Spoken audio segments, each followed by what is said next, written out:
Hello everyone, this is Abhinav Jha, Maths faculty at askIITians, and today we'll be discussing a really interesting concept called quadrilaterals, and this is for grade 8th. Okay guys, you would have heard about this chapter a lot of times in your lower grades, as everyone would have told you this chapter is really important for the Olympiads which are conducted in India like PRMO, RMO, and NTSC. If you look at any country's Olympiad, this chapter is really important. Okay, so let's discuss this chapter in brief. Okay, everyone. So if you look at the weightage of this chapter quadrilaterals in your CBSE and for that matter any boards, so the weightage is approximately 8 to 10%. Okay, so 8 to 10% is a lot, and that is dependent on this chapter quadrilateral. Okay, so this is applicable for to any boards, guys. If you're from IGCSE, IB, or ICSE, whatever board you are, this chapter is a really important chapter for grade 8. Now let's come to the Olympiads. This is even more important for the Olympiads. If you consider the Olympiads, the weightage comes out to be approximately 10 to 12%. And that will be any Olympiad, whether that be PRMO, RMO, or international Olympiads also, and also the NTSC. So if you look at the Olympiads, this chapter plays a really important role. Okay. Now guys, let's look at what actually is a quadrilateral. So guys, quadrilateral is a polygon which has 4 sides. Quadri means 4, that is the variant of 4, and lateral means sides. Okay guys, so that's what comprises of quadrilateral. So guys, we are going to study few important quadrilaterals this year, which are nothing but parallelogram. Then we have rectangle, rhombus, and a square. Okay guys, rhombus and rectangle are different types of parallelogram, and square falls into the category of rectangle as well as rhombus, as you can see in your screen. Okay, now there are other kinds of quadrilateral as well which we have to look at. The first one is kite, and it has a variant which is right kite. So guys, as you can see in your screen, this angle becomes 90 degrees. So we call it right kite. Similarly, one more type of quadrilateral is trapezoid. So we call it trapezium as well. So US uses trapezoid and the rest of the world uses trapezium. And this is of two types. One is right trapezoid and one is isosceles trapezoid, in which these two sides are same, and here this angle is 90 degrees. As you can see from the diagram, in trapezium opposite sides are parallel, whereas in parallelogram both the opposite sides are parallel. Here only one pair of opposite side is parallel in trapezium. So we'll look at these quadrilaterals in detail after this. Okay everyone, if we consider the parallelogram, so here as we can see that these two sides are parallel, that AD is parallel to BC. Moreover, AB is parallel to CD. So only these were the given things, and we can also say that our AD will become equal to BC, isn't it? Right?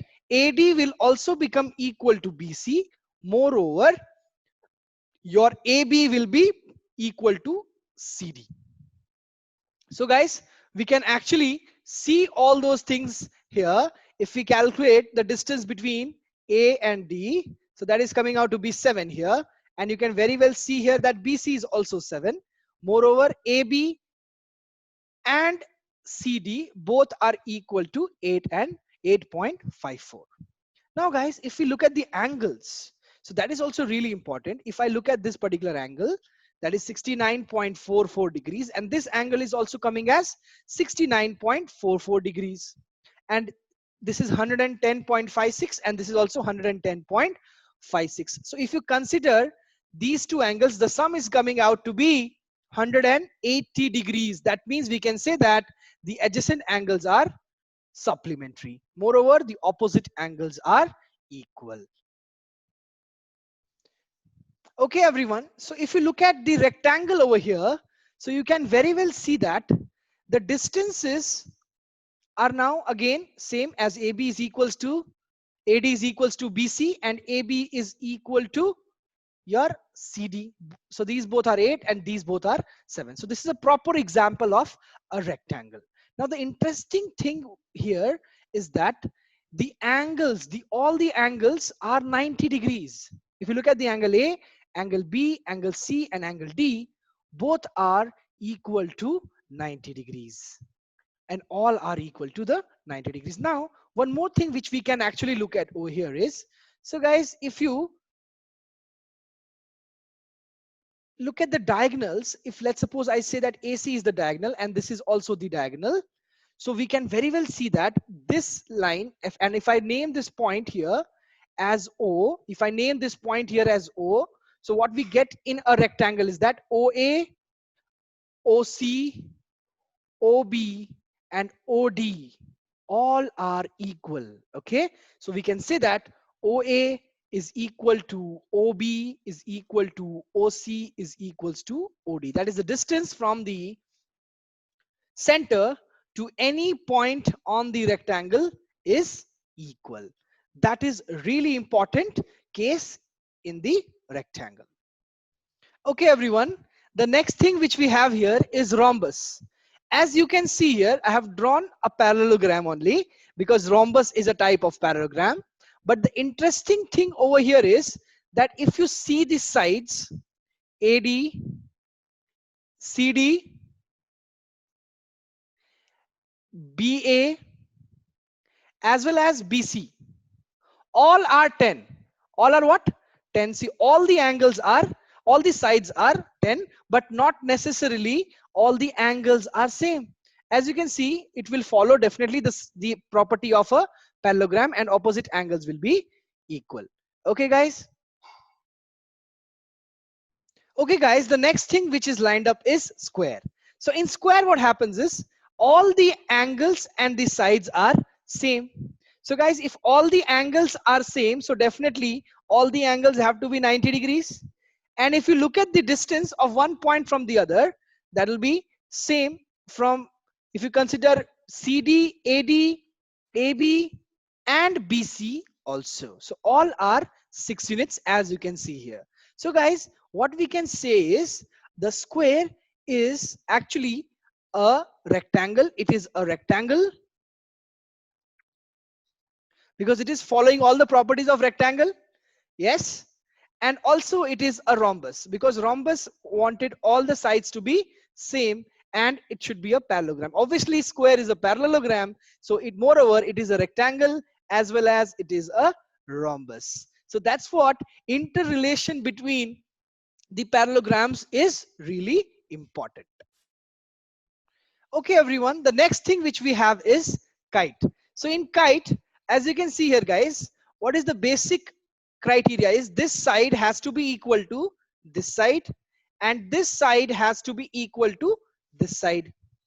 So there are two sets of distinct equal sides. So this side is equal to this side and this side has to be equal to this side. All cannot be equal because then that will become a rhombus. Now the interesting fact here is if you join the diagonals over here, if you join from this point to this point, and if you join from this point to this point, this angle formed over here is 90 degrees.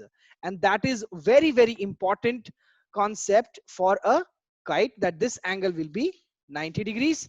And you can very well say that this and this part is equal. We can say that our OD is equal to OB, but not for OA and OC. As you can see, that is little bit larger. And these things we can definitely prove that OB is equal to OD using congruency. This triangle will come out to be congruence using RHS criteria. And then we can say that OD will be equal to OB. So now you can see, guys, now we have a trapezium in which The side AD is parallel to, you can say that the side AD will be parallel to BC. That's it. Nothing else.